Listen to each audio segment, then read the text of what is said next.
ጤና ይስጥልን የከበረ ሰላምታችን በመላው ዓለም ሆናችሁ ቃል ስፖርት ዩቲዩብ ቻናላችንን ለምትከታተሉ ውድ አድማጮቻችን ድረስ ብለናል። ከእናንተ ከሆነው ቃል ስፖርት ዩቲዩብ ቻናል ለዚህም ሰዓት መርጠን ያሰናዳላችሁን ስፖርታዊ ጥንቅሮች በቅደም ተከተል እያጋራችሁን ቆያለን።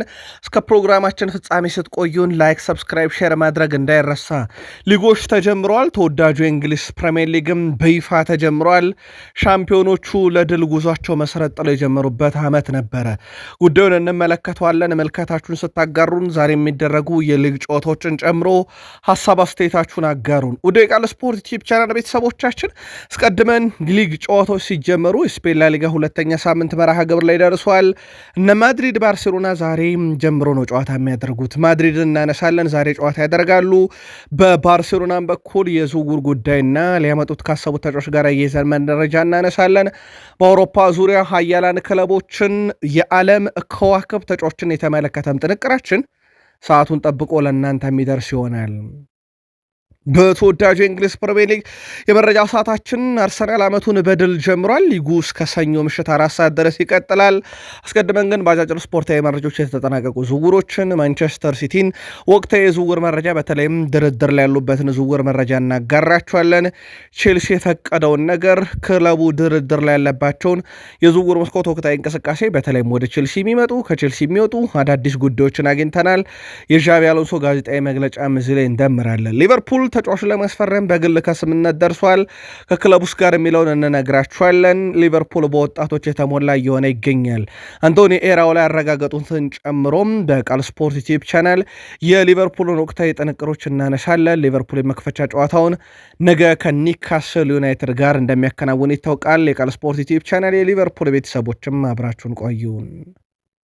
ሻምፒዮኖቹ ለዘንድሮም የውድድር ዓመት የሻምፒዮንነት ጉዞ መሰረት ጥለው ጀምረዋል። አርሰናል በ3 ነጥብና በ3 ጎል ልዩነት በድል ዓመቱን ጀምረዋል።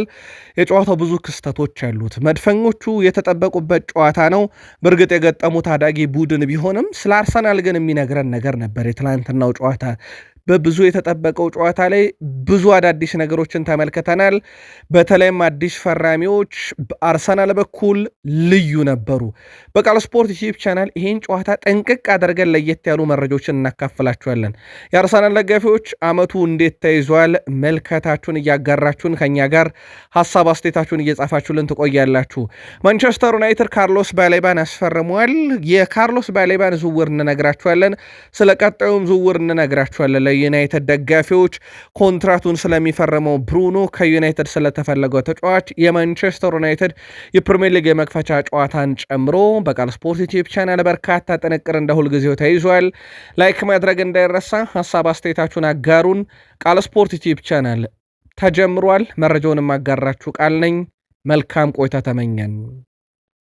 በላሊጋ ሁለተኛ ሳምንት መርሃ ግብሮች ቀጥለው እየተካሄዱ ይገኛሉ። ውድ ቤተሰቦቻችን ትላንትና ከተመለከትናቸው ጨዋታዎች ውስጥ ሪያል ቤትስ በላሊጋው ሪያል ሶሴዳድን ድል ያረገበት ጨዋታ ይጠቀሳል። በጨዋታው የሪያል ቤትስን የድል ግብ ሩይኬልሚ ነው 63ኛው ደቂቃ ላይ ከመረብ ያዋህደው። በተወዳጁ የስፔን ላሊጋ ዛሬ መርሃ ግብሮች ቀጥለው ይካሄዳሉ። አትሌቲኮ ቤልባኦ ከሴቪያ 12 ሰዓት ላይ፣ ምሽት 2 ሰዓት ከ30 ቫሌንሻ ከሴልታ ቪጎ፣ ምሽት 4 ሰዓት ከ30 ኤስፓኞል ከሪያል ማድሪድ ይጫወታሉ።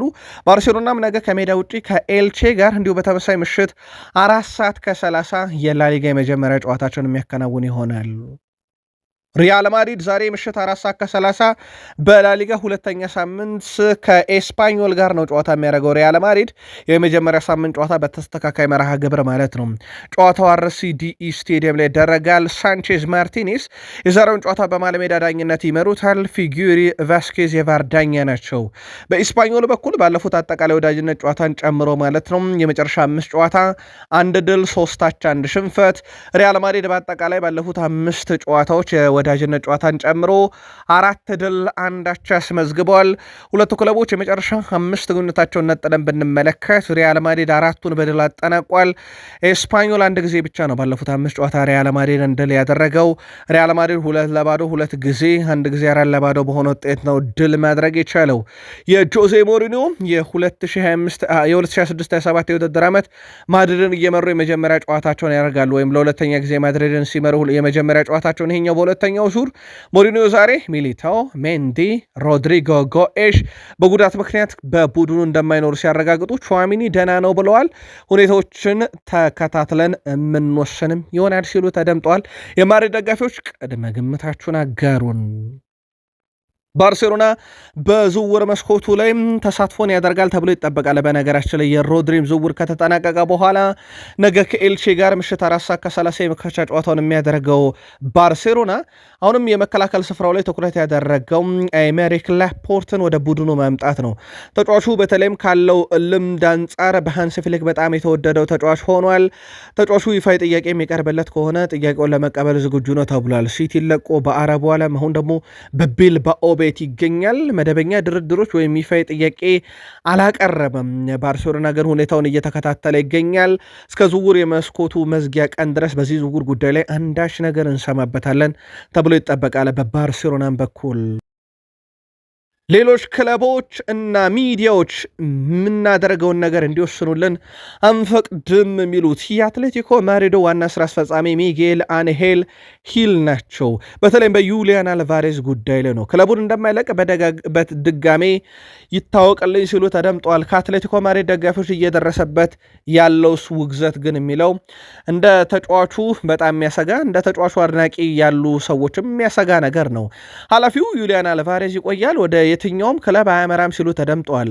አክሎም ሌሎች ክለቦችና ሚዲያዎች ምን ማድረግ እንዳለብን እንዲወስኑልን አንፈቅድም ብለዋል። እኛ እንደነሱ ሀያል አይደለንም፣ ነገር ግን እሴቶች አሉን፣ አልቫሬዝን እናግዘዋለን ሲሉ ተደምጠዋል። ትላንትና የአትሌቲኮ ማድሪድ ደጋፊዎች በልምምድ ማዕከሉ 19 ቁጥር ላይ ኤክስ በማድረግና ዩሊያን አልቫሬዝ ስሙን በመጥቀስ ከክለቡ እንዲወጣላቸው በድጋሚ መጠየቃቸው ግን የሚዘነጋ አይደለም። የፍራንስ ሊግ ተጀምሯል። ማርሴ ትላንትና ከስትራስቡርግ ባደረጉት ጨዋታ ነው ሲዝናቸውን የጀመሩት።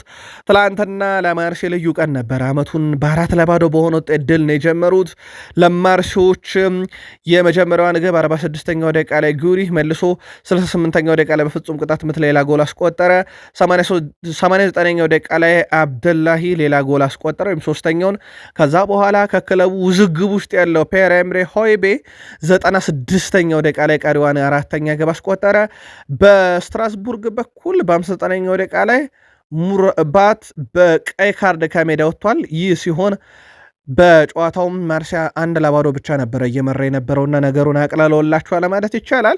የፍራንስ ሊጋ ዛሬ ይቀጥላል። በአንደኛ ሳምንት የፍራንስ ሊጋ የአንደኛ ሳምንት ቀሪ ዛሬ የሚደረጉ ጨዋታዎች ሌንስ ከኦግዤር፣ ትሮይስ አዲስ አዳጊው ከሌላኛው አምና ካደገው ቡድን ፓሪስ፣ ሊማንስ ሌላኛው አዳጊ ቡድን ከስታድ ብሪስቶስ፣ ኒስ ከሎሪየንት እና ቱልስ ከኦሎምፒክ ሊዮን ዛሬ የሚደረጉ መርሃ ግብሮች ናቸው። የጣሊያን ሴሪኤም ዛሬ በይፋ ይመለሳሉ። የቃል ስፖርት ዩቲዩብ ቻናል ቤተሰቦቻችን ምሽት 1:30 ኢንተር ሚላን ከሞንዣ፣ ዩዲኒዜ ከኮሞ ይጫወታሉ። ምሽት 4:45 ሲል ፓርማ ከካግላሪ፣ ጄኖዋ ከናፖሊ ጋር እንዲሁ ጨዋታቸውን የሚያደርጉ ይሆናል። ውድ የቃል ስፖርት ዩቲዩብ ቻናል ቤተሰቦቻችንና በአውሮፓ የምትገኙ ከሰሞኑ የአየር ሁኔታ አውሮፓ ውስጥ በጣም አስቸጋሪ የሚባል እንደነበረ በተለይም ባለፉት ጥቂት ሳምንታት ውስጥ የሚዘነጋ አይደለም። የፍራንስ ሊጋ ፓርክ ደ ፕሪንስ ጨዋታውን ለማስተናገድ እንደተቸገረ ሲነገር ነበረ። አሁን ወቅታዊ ሁኔታ እንዴት ይገኛል? በስቴዲየም ውስጥ ተገኝታችሁ አውሮፓ ዙሪያ ጨዋታ ለመመልከት የአየር ሁኔታው ምቹ ነው ወይ? የቃል ስፖርት ዩቲዩብ ቻናል ቤተሰቦቻችን ከያላችሁበት ለሌሎች ውድ ቤተሰቦቻችን ምላሻችሁን አጋሩን። የቱርክ ሱፐር ሊግ ጨዋታም ነበረ። ተጠባቂ የነበረው ጨዋታ የጋላታ ሳራይና የኢራዛር ሞስፖር ጨዋታ ነበረ። ጨዋታው በጋላታ ሳራይ 4-0 ድል አድራጊነት ተጠናቋል። ልማደኛው ቪክተር ኦሴሜን ትላንትና 45ኛውና 80ኛው ደቂቃ ላይ 2 ጎል አስቆጥሮ በጣም አስደናቂ ምሽት አሳልፏል። ሳሊያ 12ኛው ደቂቃ ላይ፣ አኩኝ በ20ኛው ደቂቃ ላይ ቀሪዎቹን ግቦች አስቀድሞ አስቆጥሮ ነበር። ቪክተር ኦሴሜን አመት ግን ሌላ በጣም ምርጥ ሲዝን እንደሚሆን ትላንትና በድጋሚ የተመለከትንበት ነበረ። ከቪክተር ኦሴሜን ጋር በተያዘ ስሙ ከበርካታ የአውሮፓ ክለቦች ጋር እየተያዘ እንደሆነ የሚዘነጋ አይደለም። ከዚህ ጋር በተያዘ ክለቡ እስካሁን ተጫዋቹን ለመሸጥ ይፋይ ድርድር ያደረገበት የለም። ግን ከአልሂላል 130 ሚሊዮን ዩሮ የዝውውር ሂሳብ ቀርቦላቸው ቢኖራቸው ውድቅ እንዳደረጉ የሚዘነጋ አይደለም። የዝውውር መስኮቱ በይፋ እስኪዘጋ ድረስ ቪክተር ኦሴሜንም ቆይታ የተረጋገጠ አይደለም። ትላንት ግን ለጋላታሳራይ ከአራቱ ግብ ሁለቱን ከመረብ አዋህዷል። CR7 ክርስቲያኖ ሮናልዶ ከሁለት ጨዋታ እረፍት በኋላ ወደ አልናስር ስብስብ ተመልሷል። የአልናስር ሁለተኛ ሳምንት የሳውዲ ፕሮ ሊግ ጨዋታን በግብ ጀምሯል። ሮናልዶ ትላንትና አልናስር ሪያድን 4-0 ባሸነፈበት ጨዋታ ላይ አልናስር አራቱን ግቦች አልአሚሪ 18ኛው ደቂቃ ላይ፣ ጋብርኤል 45ኛው ደቂቃ ተጠናቆ በጨማሪ ደቂቃ፣ ለማደኛው ዦዋ ፍሌክስ 58ኛው ደቂቃ ላይ፣ CR7 ክርስቲያኖ ሮናልዶ 83ኛው ደቂቃ ላይ በግራ እግሩ ቆንጆ ጎል አስቆጠረ። ያ ማለት ውድ ቤተሰቦቻችን ሮናልዶ ላለፉት 25 የውድድር ዓመታት ግብ እያስቆጠረ ነው። ከዚህ በፊት ይህንን ያደረጉት ፓውሎ ማልዲኒ እና ፍራንሲስኮ ቶቲ ነበሩ ይህንን ያደረገው የነበረው። ሮናልዶ ይህንን ክብር ተቀናይቷል። ባለፉት 25 ሲዝኖች ግብ ያስቆጠረ ሌላኛው ተጫዋች እንደዚሁ መሆን የቻለበት ነው። ሮናልዶ በጨዋታው አንድ ጎል አስቆጠረ። ወደ 7.4 ሬቲንግ ተሰጠው። በእግር ኳስ ሕይወቱ በ977 በላይ ግቦች ላይ መሳተፍ የቻለው ነው። ትላንትና ሮናልዶ ለአልናስር 130ኛ ግቡን እንዲሁ ከመረብ ያዋሃደበት ነበረ። ሮናልዶ በዚህ ዓመት መጨረሻ ጫማ ይሰቅላል ተብሎ እንደሚጠበቅ ራሱ ማረጋገጡ የሚዘነጋ አይደለም። ቃል ስፖርት ላይ ናችሁ ውዶቻችን። የሰዓቱን የተመራረጡ ስፖርታዊ ጥንቅሮች እያጋራናችሁ እንገኛለን። ከተወዳጁ የእንግሊዝ ፕሪሚየር ሊግ ወዳገኘናቸው የዕለቱ ጥንቅሮች እንሻገር። ፕሪሚየር ሊግ ተጀምሯል። ትላንታችሁ እንዴት ነበር? ዛሬስ ምን እንጠብቅ? ቃል ስፖርት ዩቲዩብ ቻናል በሀሳብ መስጫ ሳጥናችን ላይ መልካታችሁን አጋሩን። መረጃዎቹን የማጋራችሁ ቃል ነኝ። በድጋሚ መልካም ቆይታ ተመኘን። ፕሪሚየር ሊጉን ከተጠናቀቀ ዝውውርን ጀምር በርነማውዞች ግብ ጠባቂ ለማስፈረም ከስምነት ደርሰዋል። ሚኬል ዲ ግሪጎሪዮ ከዩቬንቱስ ነው በውሰት ለማስፈረም ከስምነት የደረሱት። ጣሊያናዊ ግብ ጠባቂ በውሰትና የመግዛት አማራጭ ባለው ውሰት ውል ወደ በርነማውዝ የሚቀላቀል ይሆናል ማለት ነው። ምናልባት መግዛት ከፈለጉ መጨረሻ ላይ 14 ሚሊዮን ዩሮ መክፈል ይችላሉ። በዚህ ሳምንት ተገኝቶ በበርነማውዝ የሕክምና ምርመራውን የሚያከናውን ይሆናል። የማሬስካው ቡድን ማንቸስተር ሲቲ ነገ የፕሪሚየር ሊግ መክፈቻ ጨዋታውን ከበርንማውዝ ጋር የሚያደርገው። አስቀድመን ግን የሲቲን የዝውውር ጉዳይ እናንሳ። ውድ የቃል ስፖርት ዩቲዩብ ቻናል ቤተሰቦቻችን ሲቲን መረጃ ለእናንተ ውድ አድማጮቻችን በምናደርስበት ሰዓት ላይ ከፓልሜራስ ተጫዋች ለማምጣት ድርድር ላይ ነው የሚገኘው። የክንፍ አጥቂውን አለን ለማምጣት የሚደረገው ጥረት ተጠናክሮ ቀጥሏል። በነገራችን ላይ ከተጫዋቹ ጋር ትላንትና በግል ከተስማሙ በኋላ አሁን ከፓልሜራስ ጋር የሚደረገው ድርድር ቀጥሏል። ፓልሜራስ የውል ማፍረሻ ላይ ያለውን ገንዘብ ግን እንደሚቀንስ አረጋግጠናል። አሁን ባለው ሂደት ድርድሩ ከ50 ሚሊዮን ፓውንድ በታች የመጠናቀቅ ዕድሉ በጣም ሰፊ እንደሆነ ኢኤስፒኤን ብራዚል ዘግቧል። ተጫዋቹ በሁለቱ ክለቦች መካከል የሚደረገውን ስምምነት ካጠናቀቁ በኋላ ወደ ሲቲ መጥቶ የሕክምና ምርመራውን በማድረግ ወደ ቶትናም ያቀናውን ሳቪኒዮን የሚተካ ይሆናል። በሲቲ የማርሙሽ ጉዳይ ያለየለትም ያዮ ቧዲ ዝውውር በቀጣይ ሳምንት ይጠበቃል፣ ወይም በዚህ ሳምንት ከዛሬ ጀምሮ ባሉት ቀናት ይጠበቃል። ኤንዞ ፈርናንዴዝ ገና በንጠልጠል ያለ ጉዳይ እንደሆነ የሚዘነጋ አይደለም። ሰማዮቹ ቤት ደረስን። በቼልሲ በኩል በዝውውር ጉዳይ ላይ በርካታ እንቅስቃሴዎች እየተደረጉ ይገኛሉ። ውድ ቤተሰቦቻችን ከማይካሎ ሙድሪክን ጀምር። ማይካሎ ሙድሪክ ከሊስ የቀረበው የመጀመሪያው ውሰት ጥያቄ እስካሁን አልተጠናቀቅም። ሁለቱ ክለቦች እንግዲህ ድርድር እያደረጉ ይገኛሉ። ማይካሎ ሙድሪክ የመጫወቻ ደቂቃ ለማግኘት ክለቡን እንደሚለቅ ግን 100% ተረጋግጧል። ዴቪድ ዋሽንግተን ወደ ስትራስቡርግ ቼልሲ ለቆ ያመራል ተብሎ ይጠበቃል። ሌላው በቼልሲ በኩል ኢሴጎን በውሰት ማስፈረም የሚፈልጉ በርካታ ክለቦች አሉ። ቼልሲ ከገዢ ክለቦች ጋር ድርድር ለማድረግ ዝግጁ ነው ተብሏል። በቼልሲ በኩል በዚህ ክረምት በርካታ ያሉ ተጫዋቾች ክለቡን ለቀው እንደሚወጡ የሚዘነጋ አይደለም። ሌሎችም ዝውውሮች አሉ። ናፖሊና ቼልሲ በአጥቂው ማርክ ዙሪያ ንግግር አድርገዋል። ናፖሊዎች የጋብርኤል ጄሱስን ዝውውር መጨረስ አልቻሉምና ፊታቸውን ወደ ሌላኛው የቼልሲ ወጣት አጥቂ ያዙሯል። ድርድሩ እንደቀጠለ ነው። ሌላው በቼልሲ በኩል የሚጠበቁ ዝውውሮች ውስጥ አንደኛው የኒኮላስ ጃክሰን ነው። አስቶን ቪላና ቶትናም አሁኑም ፉክክር ላይ ናቸው። ሌሎች በርከት ያሉ ክለቦች የዚህ ተጫዋች ፈላጊ እንደሆኑ ይታወቃል። ቪላ ከሄደ የግድ በቋሚነት መሆን አለበት። ቶትናም ካሳመነ ቼልሲን በውሰት መውሰድ ይችላል። ያው ቪላ ጋርናቸውን አስቀድሞ በውሰት ስለወሰደ ነው። የ5 ዓመቱ አጥቂ ኒኮላስ ጃክሰን በቼልሲ እስከ 2033 ኮንትራት እንዳለው የሚዘነጋ አይደለም ውድ ቤተሰቦቻችን። ነገር ግን ቼልሲዎች በቋሚነት ነው ተጫዋቹን የመሸጥ ፍላጎት ያላቸው። ሌላው ሮማዎች ጄምስ ባዮንጊተንስን በውሰት ለማስፈረም ጥያቄ ቢያቀርቡም ቼልሲ በአሁኑ ሰዓት ተጫዋቹን በቡድኑ የማቆየት ፍላጎት ስላለው በውሰት መስጠት አይፈልጉም። በዛ ቦታ ላይ የነበረውን አሌሃንድሮ ጋርናቾን በውሰት መስጠታቸው የሚዘነጋ አይደለም። የቼልሲው አለቃ ኤንዞ ፈርናንዴዝን በተመለከተ ሀሳባቸውን አጋርተዋል። ዣቪ አሎንሶ ኤንዞ ፈርናንዴዝ በደጋፊዎች ዘንድ የተወሰኑ ቅሬታዎች እንደቀረቡበት ተጠይቀው ነበርም። የተለመደ ነው ብለዋል። ደጋፊዎች በተጫዋቾች መናደድ ያጋጥማል፣ ነገር ግን እኛ ከኤንዞ ፈርናንዴዝ ጎን ነን ብለዋል። ኤንዞ ፈርናንዴዝን እየረዳ ነው እንገኛለን። በድምምር ላይ ጥሩ ነገር አሳይቶናል።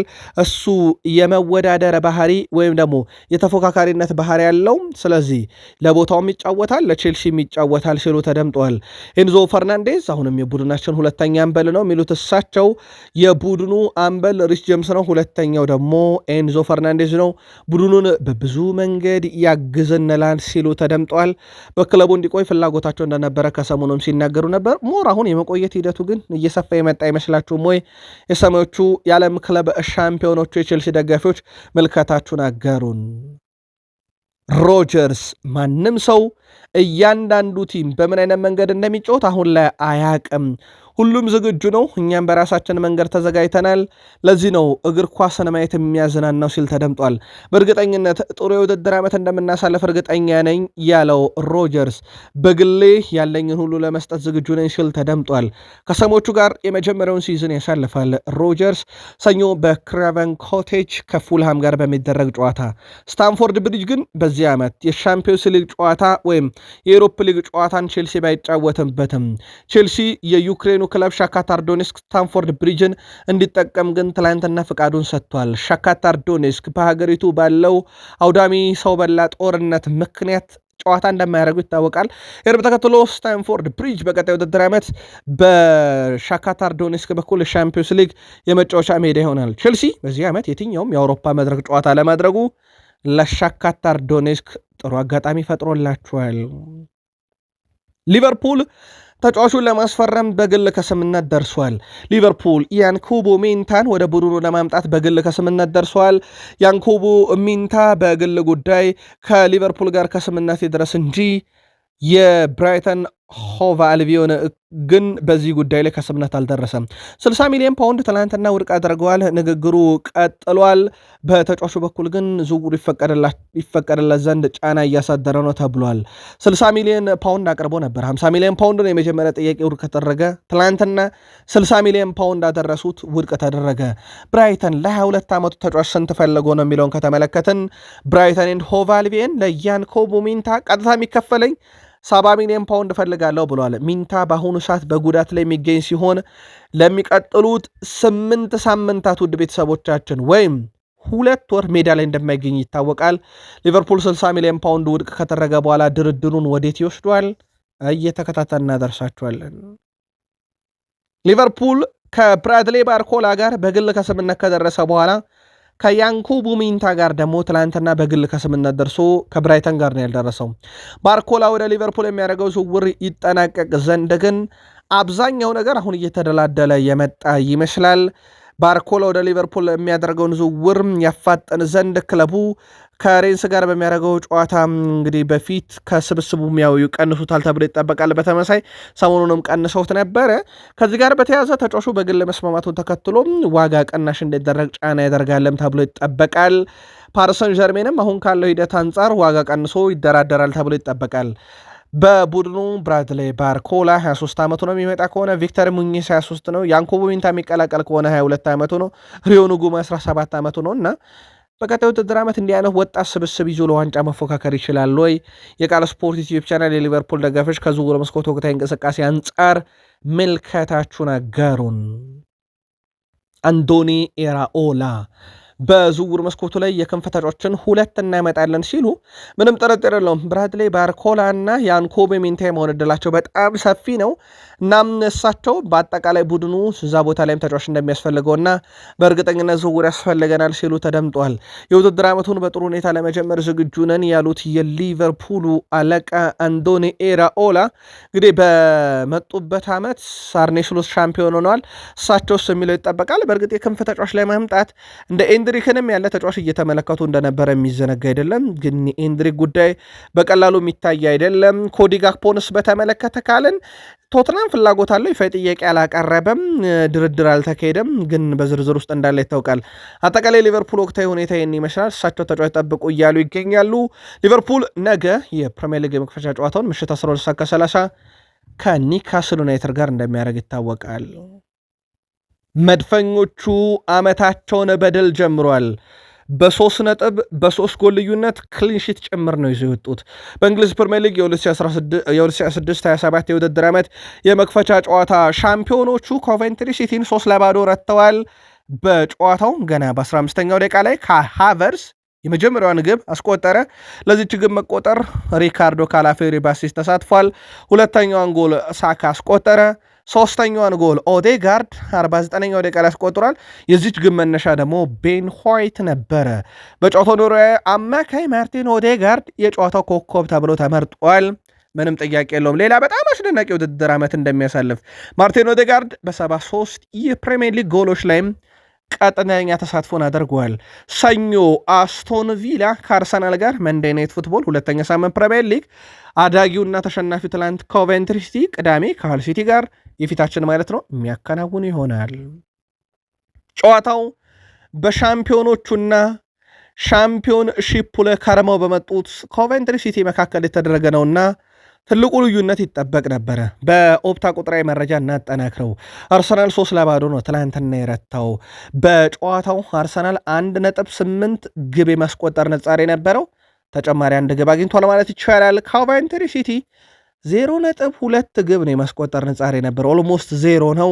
ሙከራ እንኳን ብናይ አርሰናል 20 ኮቨንትሪ 4፣ ኢላማውን የጠበቀ እንኳን ብናይ አርሰናል 6 ኮቨንትሪ 1፣ የኳስ ቁጥጥር ብናይ አርሰናል 64 በመቶ ኮቨንትሪ 36 በመቶ።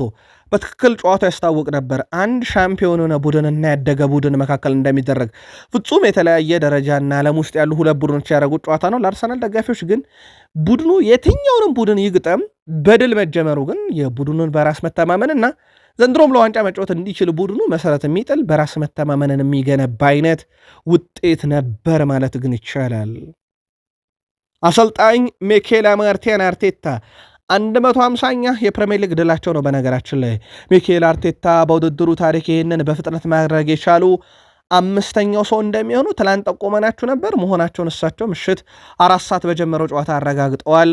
249 ጨዋታን የፈጀባቸው ከሳቸው በላይ ያሉት ጋርዲዮላ በ204 ጨዋታ፣ ጆዜ ሞሪኖ በ231 ጨዋታ፣ የርገን ክሎፕ በ237 ጨዋታ፣ ሰር አሌክሳንደር ቻክማን ፈርጉሰን በ247 ጨዋታ፣ ሚኬል አርቴታ ትላንትና በ249 ጨዋታ 150ኛ የፕሪሚየር ሊግ ድላቸውን በማስመዝገብ 5ኛው የፕሪሚየር ሊግ ታሪካዊ አሰልጣኝ ሆነዋል።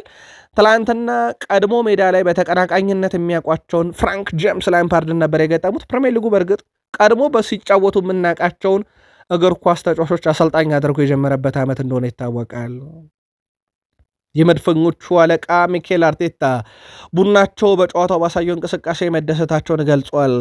ይሄ አቋማችንን ወድጄዋለሁ፣ በጣም ነው ወድጄዋለሁ ያሉት እሳቸው እንደውም ኳስ በመቆጣጠር ጥሩ ነበርን፣ እንቅስቃሴያችንን ፍጹም የተለየ ነበር ብለዋል። አክሎም በአጠቃላይ በአፈጻጸማችን በጣም ጥሩ ነበር፣ ምርጥ የግል ብቃቶችንም አይተናል ብሏል። ጥርጥር የለውም የክርስቶዞሊስ ትላንትና ብቃት የአርሰናል ደጋፊዎችን የሚማረክ ነበረ። ምንም ጥያቄ የለውም። አዲስ ፈራሚም ስለሆነ ትኩረት ይስብ ነበረ። በቡድኑ በአጠቃላይ በነበረው እንቅስቃሴ ደስተኛ መሆናቸውን በተገኘ ውጤትም ደስተኛ መሆናቸውን ገልጸው ለውድድሩ ራሳችንን በደንብ አዘጋጅተናል፣ አሁንም የምንጫወተው ለዋንጫ ነው ሲሉ ተደምጠዋል። ምንም ጥርጥር የለውም አርሰናል ራሱን የገነባበት መንገድ ባለፉት ጥቂት ዓመታት በሳቸው ስር የነበረው አርሰናል እና ዋንጫ ያነሳው አርሰናል ዘንድሮም ሌላ በትልቁ እንዲጠበቅ የሚያደርገው ቡድን ሆኖ ዓመቱ እንደጀመረ ይታወቃል። የኮቨንትሪ ሲቲው አለቃ ፍራንክ ላምፓርድ ስለ ጨዋታው ይናገራሉ። በጣም ከባድ ጨዋታ ነበር ብለዋል። ከጨዋታው ብዙ ነገር ተምረንበታል። ከሻምፒዮኖች ጋር መጫወት በራሱ ቀላል አይደለም፣ ግን ተጫዋቾቼ ብዙ ትምህርት የወሰዱበት ጨዋታ ነው ብለዋል። ጎል ሲገባፕ በስቴዲየም ውስጥ ያለው ድባብና ስሜት ለኛ ፈጽሞ ጥሩ አልነበረም የሚሉት የኮቨንትሪው አለቃ ፍራንክ ላምፓርድ ግን ይህ የእግር ኳስ አንዱ አካል ነው። አርሰናል በሜዳቸው ሌሎች ብዙ ቡድኖችን ማሸነፍ ይችላሉ። የእኛ ደጋፊዎች ምርጥ ነበሩ፣ ሙሉ ድጋፋቸውንም ሰጥተውናል። ከስህተቶቻችን ተምረን ለቀጣይ ጨዋታ እንዘጋጃለን ብለዋል።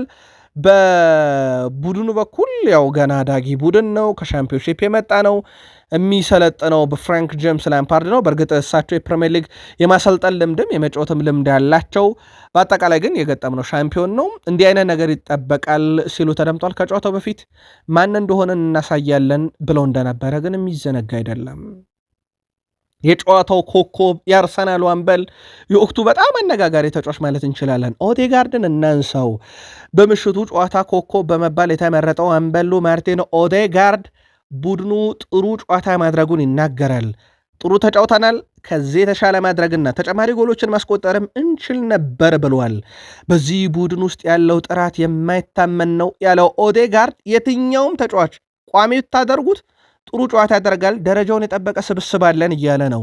አክሎም ባለፈው ዓመት በበርካታ ጉዳት ተፈትኜ ነበር፣ ነገር ግን ዘንድሮ 100% ዝግጁ ነኝ እያለ ነው ማርቲን ኦዴጋርድ። በነገራችን ላይ ኦዴጋርድ ከ3 ዓመት በኋላ ካልተሳሳትኩኝ ተከታታይ ጎሎችን አስቆጥሯል ማለት ይቻላል። በቀደም ሲቲ ላይ በጣም እጅ ባፍ የምታስጭን ጎል አስቆጥሮ እንደነበረ የሚዘነጋ አይደለም። ትላንትናም አምበሉ ኦዴጋርድ ግብ አስቆጠረ። ያ ብቻ አይደለም፣ የጨዋታውም ኮከብ ነበረ። የቃል ስፖርት ዩቲዩብ ቻናል ያርሰናል ቤተሰቦች ስናንበላችሁ ግን ጥቂት ነገር በሉን። ማርቲን ኦዴጋርድ በነገራችን ላይ ከዓለም ዋንጫ ጀምሮ በጣም አነጋጋሪው ተጫዋች ነበረ። ከምድብ ጨዋታ ብንጀምር ራሱ ኢራቅ ላይ አሲስት፣ ሴኔጋል ላይ አሲስት፣ አይቮሪ ኮስት ላይ አሲስት፣ በብራዚል ጨዋታ ብቻ መለጠው። ከዛ እንግሊዝ ላይ አሲስት ነበረው። ከዛ በኋላ ወደ አርሰናል ከመጣ በኋላ እንኳን ይሄ በፕሮፌሽናል ጨዋታዎች ወይም በፊፋ በተመዘገቡ ጨዋታ ሲቲ ላይ በኮሚት ሽልድ ጎል፣ ትላንት ኮቨንትሪ ላይ ጎል አስቆጠረ። የትላንትናውን ኦዴጋርድ ብቻ በቁጥር እንግለጸው። ውድ የቃል ስፖርት ዩቲዩብ ቻናል ቤተሰቦቻችን 72 ኳስ ነካ፣ 52 የተሳኩ ኳሶችን ያቀበለ፣ 6 ኳስ በተቃራኒ ሳጥን ነካ፣ 4 የመሬት ላይ ጉነት 4ቱንም ማሸነፈ፣ 3 ጊዜ ታክል ፈጽሟል፣ 3 የግብ ዕድል ፈጠረ፣ 3 የጎል ሙከራ አረገ። አንዱ ኢላማውን የጠበቀው ኳሱ ጎል ሆነለት።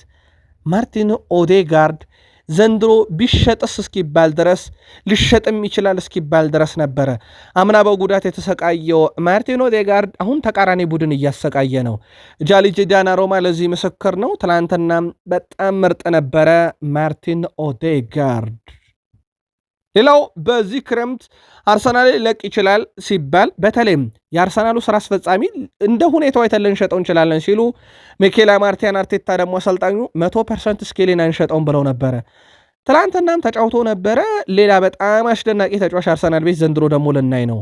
ማይልስ ስኬሊን ከዚህ በፊት በጣም አስደናቂ ሆኖ ያየ ነው። በግራ ተመላላሽ ቦታ ነው።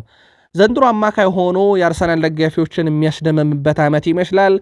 93 ኳስ የነካው ማይልስ ስኬሊ 80 ኳሶችን አቀብሎ 76ቱ ተሳክቶለታል። 6 የአንድ ለአንድ ፍልሚያን አሸንፏል። 5 በላይ ኳሶችን ተቃራኒ ሳጥን ውስጥ ነክቷል። 3 ጥፋቶችን አሸንፏል ወይም ለቡድኑ ቅጣት ምታስገኝቷል። 3 ረጅም ኳሶቹ በትክክል ጓደኞቹ ጋር ደርሷል። 1 ታክል ፈጽሟል። 1 ሙከራ አድርጓል። አማካኝ ክፍሉን አሻሽሎታል ማለት ግን ማጋነን አይሆንም። ትላንትና ማይልስ ስኬሊ አለመሸጥ እንዳለበት ለስራ አስፈጻሚው ትላንትና በደንብ ፕሩቭ ያደረገበት ምሽት ነበረ ማለት ይቻላል። ሳካም በተመሳይ አምና ተቸግሮ ነበረ። የችግሩ ምክንያት ጉዳት ነው። ሳካ በጉዳቱ ምክንያት የዓለም ዋንጫን እንዴት እንዳሳለፈ ይታወቃል። ትላንትናም ሳካ በጨዋታው ላይ ወደ 68 ደቂቃዎችን አጫውቶት ነበረ። ተቀይሮ እስኪወጣ ድረስ ጎል አስቆጥሯል። ሳካ ይሄ ለተጫዋቹ ጥሩ የሚባል ሲዝንን እንዲጀምር በራስ መተማመኑ እንዲመለስ ያደርግለታል። ትናንትና ግን ሳካ ጎል ላይ ብቻ አልነበረም፣ በመከላከል ሂደትም ቡድኑን አግዟል። 7 የመከላከል አጋጣሚዎች ላይ ተሳትፏል። በዛው በተቃራኒ ደግሞ 2 የግብ ዕድሎችን ፈጥሯል። በጨዋታው ላይ ውድ ቤተሰቦቻችን የሶስተኛ የሜዳ ክፍል ላይም ለተቃራኒ ቡድን በጣም አደገኛው ተጫዋች ነበረ። 3 የአንድ ለአንድ ፍልሚያዎችን አሸንፏል። ከግብ ክልሉ አካባቢ 2 ኳሶችንም ያረቋል። ሳካ በአጠቃላይ ስለ ምርጥነቱ ጥያቄ የሚያነሳበት የለም። ግን አምና ከገጠመው የአቋም መውረድ በተለይም ጉዳትን ተንተርሶ በዚህ ዓመት ግን የሚጠበቀው ተጫዋች እንደሆነ ዳግም ያሳየበት ነበረ። አዲስ ፈራሚን ክርስቶስ ዞሊስን ግን ሳናነሳ ማለፍ አንወድም። ከማርቲኔሊ ጋር በተያዘ ትላንትናም ስብስብ ውስጥ የለም ጭራሹን አይደለም ተቀያሪ ወንበር ላይ ሚኬል አርቴታ ከስብስብ ውጭ ነው ያደረጉት። ማርቲኔሊን ምን ያህል እንደተማረሩበት ማሳያ ነው። ትሮሳርድን አስቀድመው ሸጠውታል። ክርስቶስ ዞሊስን ማየት ግን ለአርሰናል ደጋፊዎች ትላንትና የአዲስ ፈራሚ ብቻ ስለሆነ ሳይሆን በጣም ምርጥ ተጫዋችም ስለሆነ የሚያዝናና ይመስላል። ዞሊስ ትላንትና ድንቅ ነበረ። የመጀመሪያ የፕሪሚየር ሊግ ጨዋታውን በቋሚነት ነው የጀመረው። 100% ታክሎችን አሸንፏል። 51 የኳስ ንክኪ፣ 30 የተሳካ ኳስ አቀበለ። 9 ኳሶችን ወደ ማጥቃት ቀጠና እንዲሸጋገሩ አድርጓል።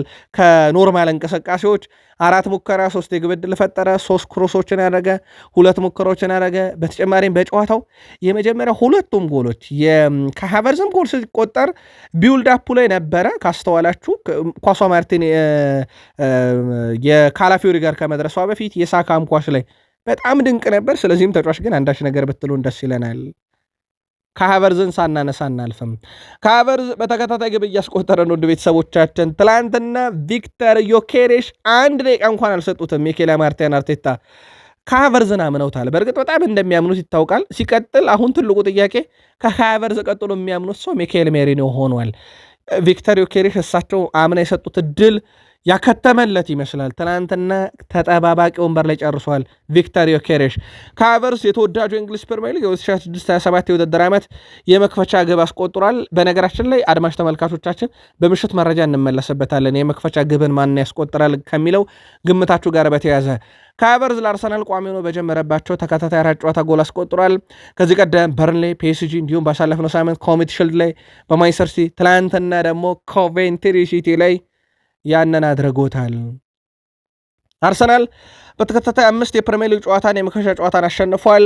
1 ግብ የተቆጠረበት በእነኛ 5 የመክፈቻ ጨዋታዎች በተከታታይ ፓላስን 2-0፣ ኖቲንጋም ፎረስትን 2-1፣ ወልቭስን 2-0፣ አምና ዩናይትድን 1-0 አሸንፎ ነበር የጀመረው። ዘንድሮ ደግሞ ኮቬንትሪ ሲቲን 3-0 ድል አድርጎ ጀምሯል። ሚኬል አርቴታ ስለ ተጨማሪ አጥቂ ተጫዋች ስንነጋገር ካይና ኦዴጋርድ እንዲሁም ሳካ ለረጅም ወራት በጉዳት አተናቸው ነበር።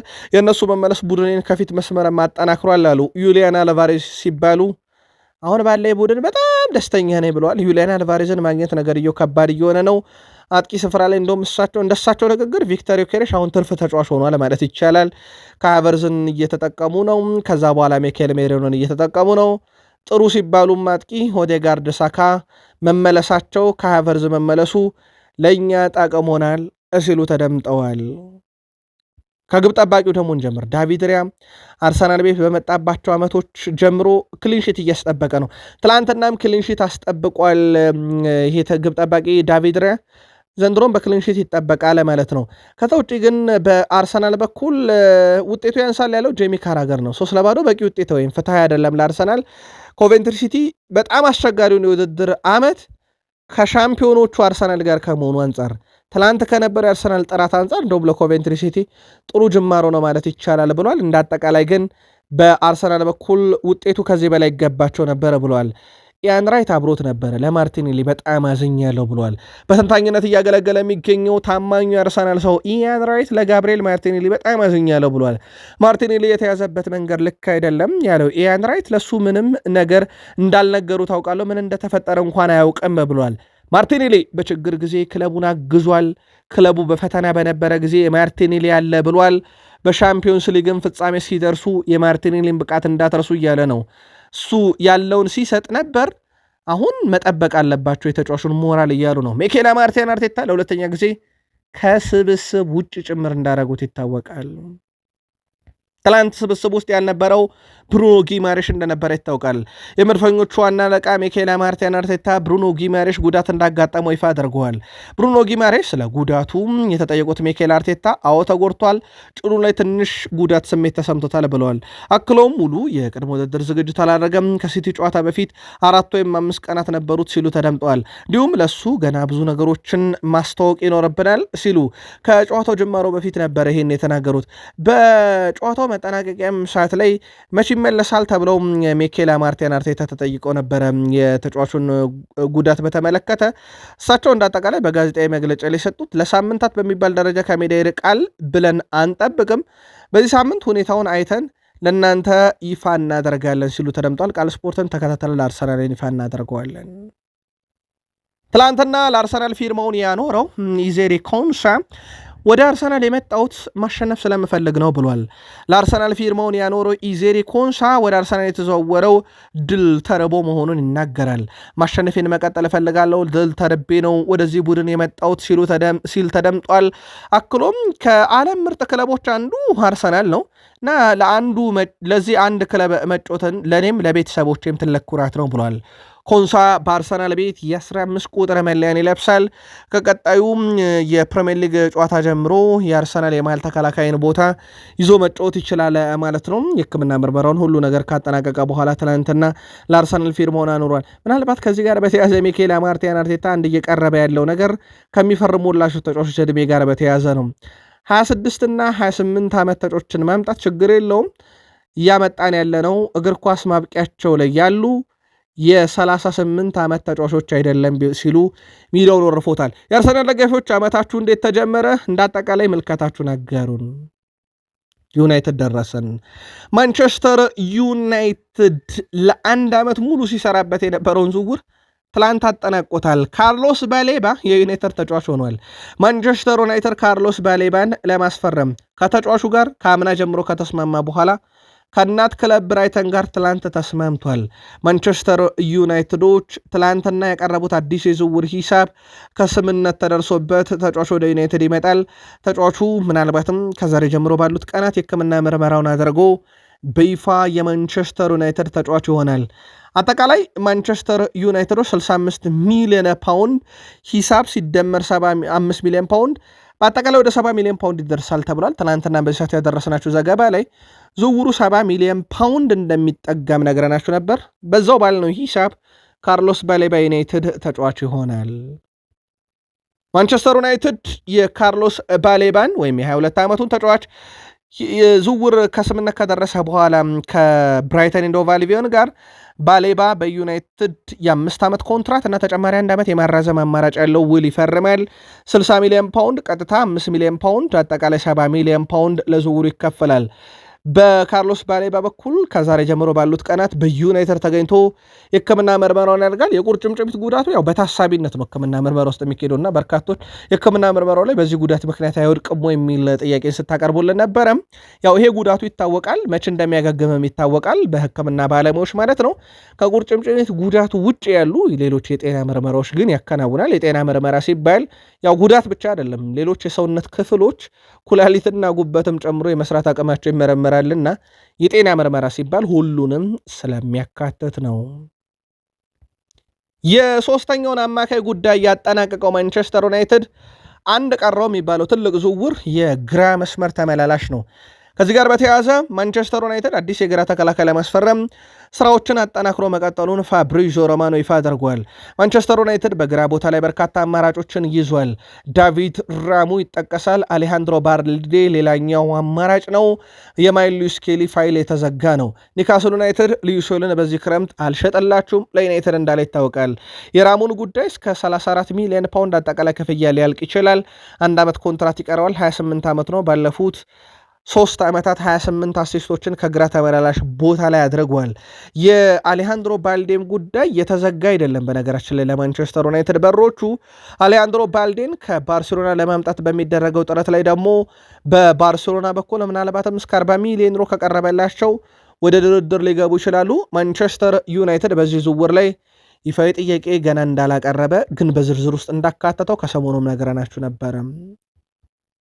ሌላው በማንቸስተር ዩናይትድ በኩል የሚጠበቀው ብሩኖ ፈርናንዴዝ ጉዳይ ነው። የብሩኖ ፈርናንዴዝ ኮንትራት የማራዘም ድርድር እንደተካሄደ ነው። ከፕሪሚየር ሊግ የመክፈቻ ጨዋታ በፊት ግን እንደማንሰማው ተረጋግጧል። ብሩኖ ፈርናንዴዝ በዩናይትድ እንደሚቆይ ግን በይፋ አስታውቋል። ኮንትራቱን አራዝሞ ወይንስ ባለው ኮንትራት የሚለው ነው አሁን ትልቁ ጥያቄ። ብሩኖ ፈርናንዴዝ ትላንትና ጋዜጣዊ መግለጫ ሲሰጥ ነበረ፣ ወይም ከዩናይትድ ቲቪ ጋር ቆይታ ነበረው። እግር ኳስ ለኔ ምክንያት ሮናልዲኒዮ ጎቾ ነው ብሏል። በሰሞኑ ሮናልዲኒዮ ጎቾ ወደ እግር ኳስ መመለሱን ከ11 ዓመት በኋላ ነገረናችሁ በርካታ ፈገግ የሚያስብሉ ሀሳቦችን በሀሳብ መስጫ ሳጥናችን ላይ ስንመለከት ነበር። ለማንኛውም ብሩኖ ሮናልዲኒዮን እያየ ማደጉን ይናገራል። እንደ ዶኮ እንደ ሪዮ ካውስታና እንደ ፔርሎም እንደ ኢኔሽታም ያሉ ተጫዋቾች ያዝናኑት አርአያውም እንደነበሩ ተናግሯል። በዩናይትድ ቆያለሁ ብሏል። ብሩኖ ቆይታ ለዩናይትድ አስፈላጊ ነው ማለት ቅንጦት እንዳልሆነ ግን ያለፉት 6 ዓመታት በዩናይትድ ማሳያ ናቸው። በማንቸስተር ዩናይትድ በኩል የአጥቂ ክፍሉ ላይ ለውጥ ለማድረግ የዜርኪዚን መውጣት እየጠበቁ ነበረ። ዩናይትድ ዜርኪዚን ሳይሸጠው የፕሪሚየር ሊጉ ተጀምሯል። የዜርኪዚ ጉዳይ አሁንም በንጥልጥል ያለ ነው። በእርግጥ የተጫዋቹ ራሱ በዩናይትድ ሚና የተገለጠ ነው ለማለት ይቸግራል። ዜርኪዚ 10 ቁጥር ነው 9 ቁጥር ነው ዜርኪዚ የክንፍ አጥቂ ነው የሚለውን ሳንለይ ነው ዜርኪዚ እስካሁን በዩናይትድ ያለው። እሱ በእርግጥ አጥቂ አይደለውም ብሏል። ንጹህ አጥቂ እንዳልሆነ እሱም ተናግሯል። ለማንኛውም የዜርኪዚን ሁኔታ መከታተል የጀመረ ሌላ ክለብ ቪላ ነው። ቪላ በነገራችን ላይ ጃክሰንን እየተመለከተ ነው፣ ግን በውሰት መፈጸም የሚችለው ዝውውር አይደለም ያኛውና የዜርኪዝን ጉዳይ ውሰት የመግዛት ግዴታ የሚሆን አማራጭ ማካተት ይፈልጋሉ። እዚህ ጋር ማንቸስተር ዩናይትዶች የዜርኪዝን ጉዳይ በቋሚነት ሸጠው ቤንያሚን ሼሽኮን የሚያግዝ ሌላ አጥቂ የማምጣት ፍላጎት እንዳላቸው ይታወቃል። ዜርኪዚ በዩቬንቱስና በናፖሊ ቤት ዝርዝሩ እንዳለ የሚዘነጋ አይደለም። ለዩናይትድ ደጋፊ ዛሬ ነው ፕሪሚየር ሊጉ የሚጀምረው። ኦፊሻሊ ፕሪሚየር ሊጉ ትላንት ባርሰናልና በኮቬንትሪ ሲቲ ጨዋታ ተጀምሯል። ለዩናይትድ ደጋፊ ዛሬ በሚጀምረው ፕሪሚየር ሊግ ከሃል ሲቲ ጋር ፍልሚያው ይደረጋል። ሃል ሲቲ የአቋም መፈተሻን ጨዋታ ጨምሮ ባለፉት 5 ጨዋታ 2 ድል 2 አቻ 1 ሽንፈት። ማንቸስተር ዩናይትድ የአቋም መፈተሻን ጨዋታ ጨምሮ በአጠቃላይ 2 ድል 2 አቻ 1 ሽንፈት ባለፉት 5 ጨዋታ ገጥሞታል። በሁለቱ ክለቦች መካከል የመጨረሻ 5 ጨዋታን ብናይ ዩናይትድ 2 ያሸንፏል፣ 2 ያቻ ወጥቷል፣ 1 ጊዜ ሃል ሲቲ ያሸንፏል። የመጨረሻ ጨዋታዎች ላይም እንደውም በሁለቱ ክለቦች መካከል በ0-0 የተጠናቀቀ ነበረ። ውድ ቤተሰቦቻችን ዛሬ ማንን ይጠቀማሉ ሩበን አሞሪም የሚለው እርግጥ መሆኛ ሆኖ መናገር አይቻልም። ምናልባት አጥቂ ስፍራ ላይ ማቲያስ ኩኛን ወይንስ ብሪያን ቡሙን የሚለው ይጠበቃል።